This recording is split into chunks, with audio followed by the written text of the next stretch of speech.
उसके बाद जंगकुक अंदर जाते हैं और तियोंग के साथ वहीं पर बैठे होते हैं और वो दोनों ही बहुत ही ज्यादा सोच रहे होते हैं कि बात करना कैसे शुरू करें। और उसके बाद जंगकुक पहल करते हैं और वो तियोंग से पूछते हैं कि क्या तुम्हें मुझे देखकर कुछ भी याद आता है। तो इस पे तियोंग बोलते हैं कि अरे यही सवाल तो मैं भी पूछना चाहता था, क्या तुम्हें मुझे देखकर कुछ भी याद आता है। और उसके बाद तियोंग और जंगकुक एक साथ बोलते हैं हाँ। और जैसे ही वो दोनों हाँ बोलते हैं वो दोनों एक दूसरे का हाथ पकड़ लेते हैं और अपने आप उन दोनों की आंखें नम हो जाती हैं और अपने आप उनमें से आंसू गिरने लगते हैं। वो एक दूसरे को बस देख रहे होते हैं और अपने पिछले जन्मों की सारी चीजें याद कर रहे होते हैं। उसके बाद जंगकुक बोलते हैं कि हमने इतने ज्यादा जन्म ले लिए पर हम कभी भी साथ नहीं हुए, पर ऐसा लगता है कि ये जन्म हमने सिर्फ इसलिए लिया है ताकि हम एक दूसरे के साथ हमेशा हमेशा के लिए रह सकें। तो इस पे त्योंग भी कहते हैं कि मुझे भी ऐसा ही लगता है, पर आप तो शहर में रहते हैं ना और मैं यहाँ गांव में, हम एक साथ कैसे रह पाएंगे। जिस पे जंगकुक भी थोड़ा सा सोच में पड़ जाते हैं क्योंकि तियोंग की मिलने की खुशी की वजह से वो ये सारी चीजें तो भूल ही गए थे कि वो दोनों अलग अलग जगह रहते हैं। उसके बाद जंगकुक तियोंग से पूछते हैं कि क्या तुम शहर आना चाहोगे। जिस पे तियोंग बोलते हैं कि एक टाइम था जब मुझे बहुत ही ज्यादा पसंद था पढ़ाई लिखाई करना, लेकिन उसके बाद मेरे माता पिता की मृत्यु हो गई और मुझे खेत खलियान संभालने पड़े, जिस वजह से मुझे अपनी पढ़ाई छोड़नी पड़ी और यहाँ पर रहना पड़ा। और मुझे नहीं लगता है कि मैं ये सारी चीजें छोड़कर वहाँ पर आ सकता हूँ। फिर तेयोंग जंगकुक से पूछते हैं कि क्या आप यहाँ रहना चाहेंगे। जिस पे जंगकुक बोलते हैं मुझे कोई दिक्कत तो नहीं है, पर शहर में मेरी अभी पूरी की पूरी पढ़ाई बाकी है। और फिर वो दोनों बहुत ही ज्यादा परेशान हो रहे होते हैं ये चीज को सोचकर कि वो इस जन्म में मिले तो हैं पर पता नहीं साथ कैसे होंगे। और फिर बहुत देर तक वो दोनों वहीं पर बैठे होते हैं ये सारी चीजें सोचते हुए। और फिर अचानक से जंगकुक कहते हैं कि हम अभी से आगे का क्यों सोच रहे हैं, और बोलते हैं कि हम अभी अभी तो साथ हुए हैं, क्यों ना तुम मुझे यहाँ की अपनी सबसे ज्यादा फेवरेट जगह दिखाओ जहाँ पर जाकर हम कुछ समय बिता सकें। और उसके बाद त्योंग बोलते हैं जरूर, मैं आपको जरूर वहाँ ले चलूंगा। और वो लोग कुछ खाने पीने का सामान पैक करते हैं और जंगकुक तियोंग की साइकिल पे उन्हें बिठाते हैं और लेकर उसी जगह जाते हैं जहाँ पर तियोंग उन्हें ले जाना चाहते थे। वो जगह बहुत ही ज्यादा खूबसूरत होती है, वहाँ आस पास हर तरफ हरियाली होती है, बीच से एक नदी निकल रही होती है जिसका पानी बहुत ही ज्यादा ठंडा होता है और उसी के किनारे तियोंग और जंगकुक बैठे होते हैं।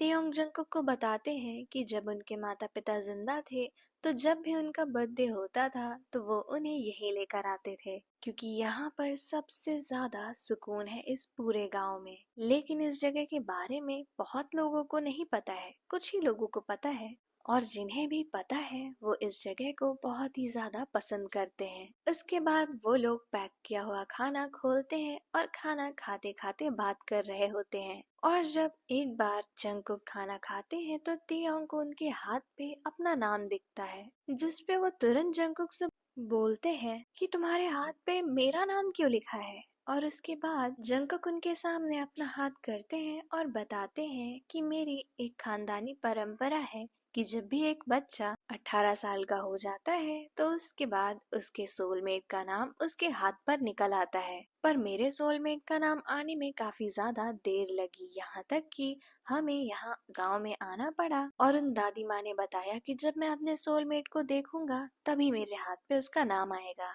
और उसी तरह जब मैंने रात में तुम्हें देखा था उसके बाद मेरे हाथ पे तुम्हारा नाम उभर आया था। और इसके बाद तेयोंग बहुत ही प्यार से उस नाम को सहला रहे होते हैं। और फिर जंगकुक तेयोंग को बहुत ही ज्यादा प्यार से देख रहे होते हैं और फिर तेयोंग के गाल पर अपना हाथ रखते हैं और बहुत ही प्यार से उनके पास जाने लगते हैं। और तेयोंग शर्म के मारे नीचे झुक रहे होते हैं, लेकिन जंगकुक उन्हें ऐसा करने नहीं देते हैं और इनके लिप्स पे बहुत ही ज्यादा प्यारी सी किस कर देते हैं। और इसके बाद जब वो तेयोंग को देखते हैं तो तेयोंग बहुत ही ज्यादा रेड हो चुके होते हैं, जिस पे जंगकुक बोलते हैं कि तुम तो ऐसे शर्मा रहे हो जैसे ये हमने पहली बार किया हो। जिस पे तेयोंग बोलते हैं कि पहली बार ही तो है, भले ही हमने पिछले जन्मों में बहुत कुछ किया होगा एक साथ, पर इस जन्म में तो पहली बार ही ये एहसास हो रहा है ना। तो उस पे जंकुक भी बोलते हैं कि बात तो सही है तुम्हारी, और फिर वो दोनों एक दूसरे के हाथ में हाथ डाले हुए होते हैं और खाना खा रहे होते हैं। और उसके अगले कुछ दिनों तक उन दोनों की ऐसे ही बहुत ही प्यारी प्यारी मुलाकातें होने लगती हैं। कभी कभी वो दोनों एकदम सुबह मिलते जब कोई भी इंसान जगा हुआ ना हो, और तेयोंग जंकुक को ऐसी ऐसी जगहें दिखाते जो इतनी ज्यादा खूबसूरत होती जिसे देखकर जंकुक बस वहीं ठहरने का सोच लेते। जंकुक का मन बिल्कुल भी नहीं करता उन जगहों से वापस आने का। कभी कभी उन लोग एक साथ दोपहर में भी मिलते जब सब लोग होते। उस टाइम पे जंकुक को तेयोंग वहाँ के अलग अलग मंदिर दिखाते और भी ऐसी जगह दिखाते जो काफी ज्यादा पॉपुलर थी। और कभी कभी वो दोनों रात में भी मिला करते, मिलकर घंटों तारों को देखकर बातें किया करते। एक दूसरे के पास होने का बस एहसास होना उन लोगों के लिए बहुत ही ज्यादा खुशी की बात थी। और ऐसे ही करते करते आखिर वो दिन आ ही गया जब जंकुक को वहां से जाना था। वो और तेयोंग काफी ज्यादा सैड होते हैं क्योंकि वो दोनों एक दूसरे से दूर नहीं होना चाहते थे, पर वो दोनों कुछ कर भी नहीं सकते थे। और उसके बाद तेयोंग आते हैं जंकुक के पास जब वो अपने पेरेंट्स के साथ निकलने के लिए बैठे होते हैं। तो वहां पर तेयोंग को देखकर जंकुक तुरंत खड़े हो जाते हैं और उनके पास जाते हैं, जिसपे तेयोंग एक ऐसी बात बोलते हैं जिसे सुनकर जंकुक बहुत ही ज्यादा खुश हो जाते हैं। तेयोंग बोलते हैं कि मैं जानता हूँ कि तुम ही मेरे सोलमेट हो, और ये भी जानता हूँ कि तुम मेरे अलावा किसी और को पसंद नहीं करोगे, पर फिर भी मैं एक पल भी नहीं गंवाना चाहता हूँ तुम्हारे साथ रहने के लिए। तो इसीलिए मैंने एक फैसला किया है तुम्हारे साथ जाने का। क्या तुम मुझे अपने साथ ले चलोगे जंकुक? जिसपे जंकुक कितने ज्यादा खुश होते हैं कि वो तुरंत ही तेयोंग को गले लगा लेते हैं और उन्हें अपनी गोद में उठाकर गोल गोल घूमने लगते हैं, जिसपे उनके माता पिता भी हंस रहे होते हैं। और फिर जंकुक तेयोंग को नीचे उतारते हैं और उनका हाथ अपने हाथ में लेकर बोलते हैं, मैं तुम्हें वादा करता हूँ कि मैं तुम्हारा हमेशा ध्यान रखूंगा, और ये भी वादा करता हूँ कि तुम्हें जब भी मन करेगा तुम वापस यहाँ आ सकते हो कुछ दिनों के लिए रहने के लिए। और इस पे वो दोनों मुस्कुराते हैं और बस में जाने के लिए मुड़ते हैं, लेकिन फिर जंकुक बोलते हैं, पर तुम्हारा टिकट? जिसपे तेयोंग अपने पॉकेट से उनका टिकट निकालते हैं और बोलते हैं, मैंने बहुत टाइम तक सोचा और मैंने खुद ही अपने लिए टिकट कर लिया क्योंकि मैं तुम्हारे साथ जाना चाहता था। और फिर वो चारों बस में बैठते हैं बहुत ही ज्यादा खुशी खुशी, और बाकी सारे घर वाले उन्हें बाय बोल रहे होते हैं। पूरे रास्ते जंकुक और तेयोंग अपने आने वाले फ्यूचर के बारे में बहुत सारे डिस्कशंस कर रहे होते हैं। और फिर उसके बाद उनके मम्मी पापा उन लोग को बोलते हैं, इन सारी चीजों से पहले एक और काम है जो करना है। तो तेयोंग और जंकुक पूछते हैं क्या? तो उस पे उनके मम्मी पापा हंसकर बोलते हैं, तुम्हारी शादी, और क्या। तो इस पे वो दोनों ही शर्मा जाते हैं, पर वो दोनों भी बहुत ही ज्यादा बेताब होते हैं शादी के लिए। उसके बाद वो सब अपने घर पहुंचते हैं और फिर तेयोंग और जंकुक की शादी की तैयारियां होने लगती हैं। और इसके दूसरे हफ्ते ही उन दोनों की बहुत ही ज्यादा धूमधाम से शादी हो जाती है और उनकी मैरिज रजिस्टर भी करवा दी जाती है। और फिर उन दोनों को ऑफिशियली एक कमरा मिलता है जो कि उनका अपना होता है। उन दोनों की फर्स्ट नाइट होती है जब जंकुक तेयोंग को ब्राइडल स्टाइल में अपनी गोद में उठाकर उस कमरे में ले आते हैं। वो कमरा पूरी तरीके से सजा हुआ होता है, उसमें एक बहुत ही ज्यादा मीठी मीठी सी खुशबू होती है। हर तरफ डिम लाइट्स लगी होती हैं, यहाँ तक कि जो उनका बेड होता है वो बहुत ही खूबसूरती से सजाया गया होता है। और ये सब देखकर तेयोंग थोड़ा सा सैड हो जाते हैं, जिसपे जंकुक उन्हें पकड़कर बोलते हैं कि क्या हुआ,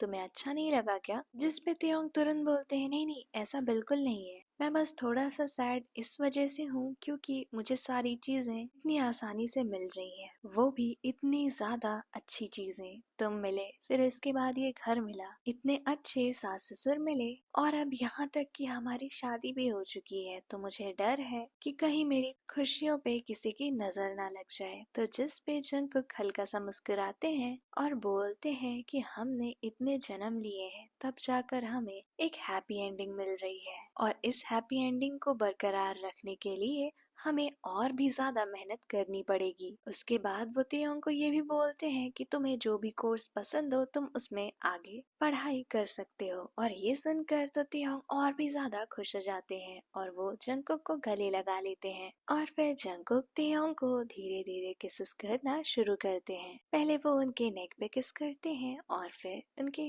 गालों पे, फिर उन्हें धीरे धीरे सहलाते हुए उनके लिप्स पे भी बहुत ही ज्यादा डीप किस करने लगते हैं। और ऐसे करते करते वो धीरे धीरे उन्हें बेड पे लेटाते हैं, उनके कपड़ों को खोल रहे होते हैं और वहाँ पर रखे हुए ब्लैंकेट को अपने ऊपर डाल देते हैं। और उसके बाद वो दोनों ही बिना कपड़ों के उन ब्लैंकेट के अंदर होते हैं। और ऐसे ही वो रात उन दोनों के प्यार की इकलौती गवाह बनती है। और इसी तरह जंगकुक को उनका सोलमेट हमेशा हमेशा के लिए मिल जाता है।